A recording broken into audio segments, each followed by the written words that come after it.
नमस्कार मित्रांनो, welcome back माय YouTube channel ज्याचे नाव आहे चाणक्य क्लासेस। तर आपण आज इयत्ता 10वी म्हणजे स्टँडर्ड 10 च्या सायन्स 1 च्या फर्स्ट चॅप्टर शिकणार आहोत, ज्याचे नाव आहे ग्रॅव्हिटेशन। आपल्याला माहित आहे ग्रॅव्हिटेशन हा एक काय आहे, फोर्स आहे। काय आहे, फोर्स आहे। म्हणून आपण बेसिक टर्म म्हणजे एकदम बेसिक पासून सुरू करणार आहे, ज्याचे नाव आहे फोर्स। पहिला आपण बेसिक टर्म सुरू करणार आहे, फोर्स। फोर्स म्हणजे काय, तर चला बघूया। बेसिक टॉपिक आपण शिकणार आहोत। सगळ्यात पहिले आहे force. Force is a push or pull of an object. एखाद्या गोष्टीला आपण पुश केलं, एखाद्या ऑब्जेक्टला आपण पुश केलं, जसं आपण मित्राला ढकलतो, यस।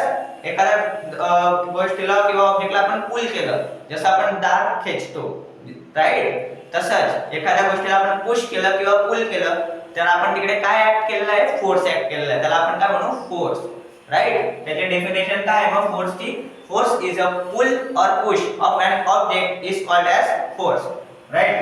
त्याच्यामधला नेक्स्ट पॉइंट बघणार आहोत। Force is necessary to change the speed as well as direction of an object. एखाद्या ऑब्जेक्टची स्पीड किंवा डायरेक्शन चेंज करण्यासाठी आपल्याला काय लागतं, फोर्स लागतो, राईट। आपल्याला हे माहित आहे। पुढे आपण बघणार आहोत त्याचे युनिट, ते कशामध्ये मोजतात, फोर्स हा कशामध्ये मोजला जातो, त्याचे एसआय युनिट आहे न्यूटन। काय आहे, न्यूटन। एवढं आपण लक्षात ठेवलं पाहिजे। त्याच्या पुढे आहे बेसिक टर्म सेकंड, काय नाव आहे त्याचं, सर्क्युलर मोशन। आता आपल्याला ग्रॅव्हिटेशन जर शिकायचे असेल तर सर्क्युलर मोशन हे आपल्याला आलंच पाहिजे, म्हणून मी हे बेसिक टर्म मध्ये सांगितलं आहे। तर बघा, सर्क्युलर मोशन। सर्क्युलर मोशन म्हणजे काय, the movement of the body following a circular path is called as circular motion. आता एखादा ऑब्जेक्ट आहे, तो काय होतोय, सर्क्युलर पाथ मध्ये फिरतोय, सर्कल मध्ये फिरतोय, तर त्याला आपण काय म्हणू शकतो, सर्क्युलर मोशन परफॉर्म करतोय। आता इकडे एक्झाम्पल दिलेलं आहे बघा, हा एक ऑब्जेक्ट आहे, हा काय करतोय, सर्क्युलर पाथ मध्ये फिरतोय। काय करतोय, सर्क्युलर पाथ मध्ये फिरतोय, तर याला आपण काय म्हणू, हा काय करतोय, सर्क्युलर मोशन करतोय, राईट। नेक्स्ट टॉपिक आहे युनिफॉर्म सर्क्युलर मोशन। आता सर्क्युलर मोशन तर आपण बघितलंय, मग युनिफॉर्म सर्क्युलर मोशन म्हणजे काय, तर चला बघा। The motion of a body moving with constant speed along a circular path is called as uniform circular motion. Circular motion तर परफॉर्म करतोय सर्क्युलर पाथ मध्ये, कारण तो काय करतोय, फिरतोय, राईट। पण इकडे एक वर्ड आलेला आहे जो की काय आहे, कॉन्स्टंट स्पीडने, कॉन्स्टंट स्पीडने तो काय करतोय, फिरतोय। कॉन्स्टंट स्पीड आहे, जो ऑब्जेक्ट फिरतोय सर्क्युलर पाथ मध्ये त्याची काय आहे, कॉन्स्टंट स्पीड आहे। त्याच्यामुळे आपण त्याला काय म्हणू, युनिफॉर्म सर्क्युलर मोशन, राईट। तर एक्झाम्पल आपण काय घेऊ शकतो याचं, अर्थ। अर्थ सनच्या भोवती काय करते, कॉन्स्टंट स्पीडने फिरते, हा, राईट ना। चला, एवढं समजलं तुम्हाला युनिफॉर्म सर्क्युलर मोशन। आता आपण नेक्स्ट टॉपिक सुरू करणार आहे, जो की पुस्तक मध्ये किंवा बुक मध्ये आपल्याला दिलेला आहे, ज्याचे नाव आहे सेंट्रीपिटल फोर्स। मग सेंट्रीपिटल फोर्स म्हणजे काय, तर बघा त्याची डेफिनेशन आहे जी पेपरात येते, एक्झाम मध्ये येते। A centripetal force is a net force that acts on an object to keep it moving along a circular path and is directed towards the center of the circle. This is called centripetal force. आता centripetal म्हणजे, centripetal force म्हणजे काय बघा, circular path मध्ये फिरते, circular motion तिकडे perform होतंय, पण त्याचा जो तो कुठून ऍक्ट होतोय, सेंटर पासून। इकडे दिलेलं आहे act on an object to keep it moving along a circular path. Act कुठून होतोय, सर्कल सेंटर पासून। आता हा ऑब्जेक्ट आहे, तो काय करतोय, सर्क्युलर मोशन करतोय। सेंट्रीपिटल फोर्स कुठून लागेल, सेंट्रीपिटल फोर्स कुठून लागेल, मध्यभागून, म्हणजे आपण हा फिरवतोय असं, हा, म्हणजे आपण काय करतोय, याला सर्क्युलर मोशन परफॉर्म करतोय।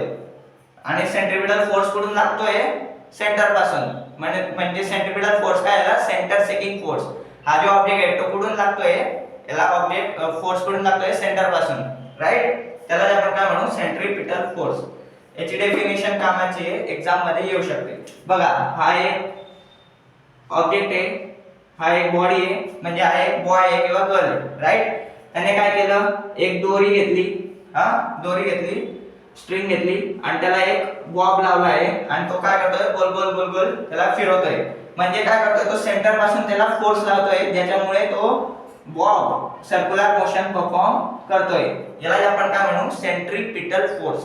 जो फोर्स सेंटर पासून लागतो जेव्हा सर्क्युलर मोशन होतं, त्याला आपण म्हणतो सेंट्रीपिटल फोर्स, राईट। चला मग पुढे आपण शिकणार आहोत केपलरचे लॉ. केपलरचे लॉ किंवा केपलर्स लॉ, त्याचे 3 लॉ आहे. केपलरचे 3 लॉ आहे.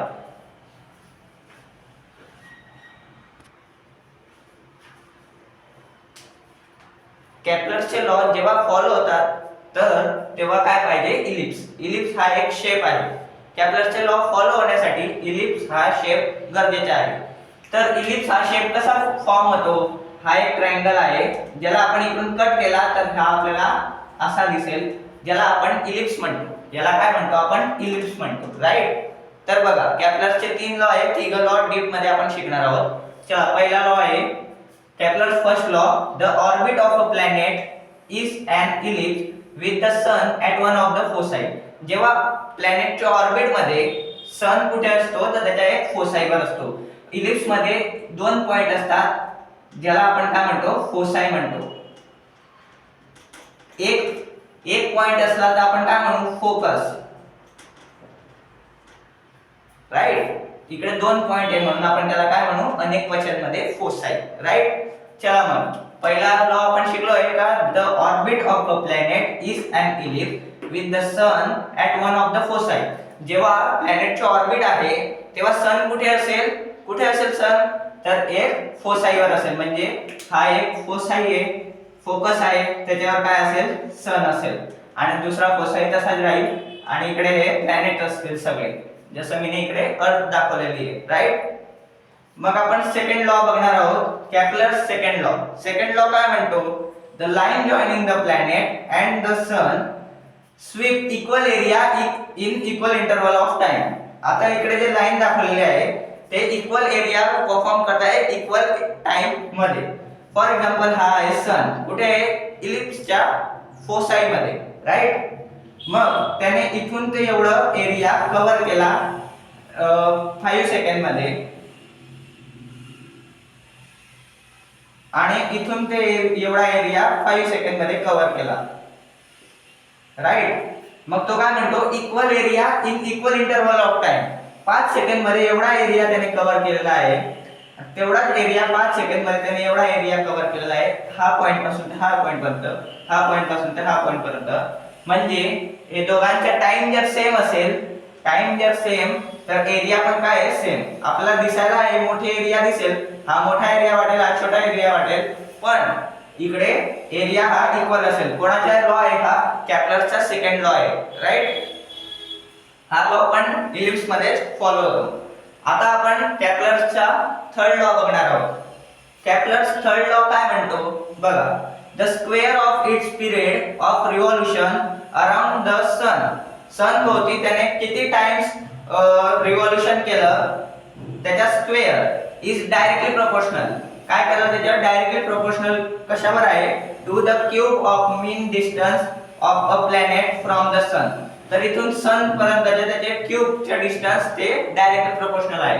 बघा टी स्क्वेअर काय आहे, the square of its period of revolution. T काय आहे, पिरियड ऑफ रिव्होल्यूशन,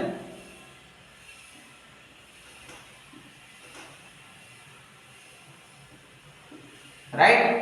आणि डायरेक्टली प्रोपोर्शनल, ही डायरेक्टली प्रोपोर्शनल ची साइन आहे. आणि काय आहे, cube of mean distance. Mean distance जे आहे त्याच्यात एक क्यूब आहे. मग आता इकडे डायरेक्टली प्रोपोर्शनल ची साइन जेव्हा कट होईल, जेव्हा निघून जाईल, तेव्हा इक्वल्स टू लागेल. आणि के हा काय आहे, कॉन्स्टंट आहे.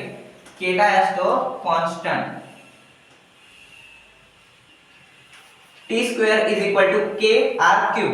हा फॉर्म्युला आपल्याला केपलरच्या थर्ड लॉ पासून मिळेल. पण याला अजून डिफाइन केलं म्हणजे के हा जो कॉन्स्टंट आहे त्याला या साइडला घेतलं तर T square upon R cube हा फॉर्म्युला आपल्याला केपलरचा मिळतो, ज्याच्यावरून आपल्याला न्यूमेरिकल्स येतात. नेक्स्ट लेक्चर मध्ये आपण न्यूमेरिकल्स याच्यावर शिकणार आहोत.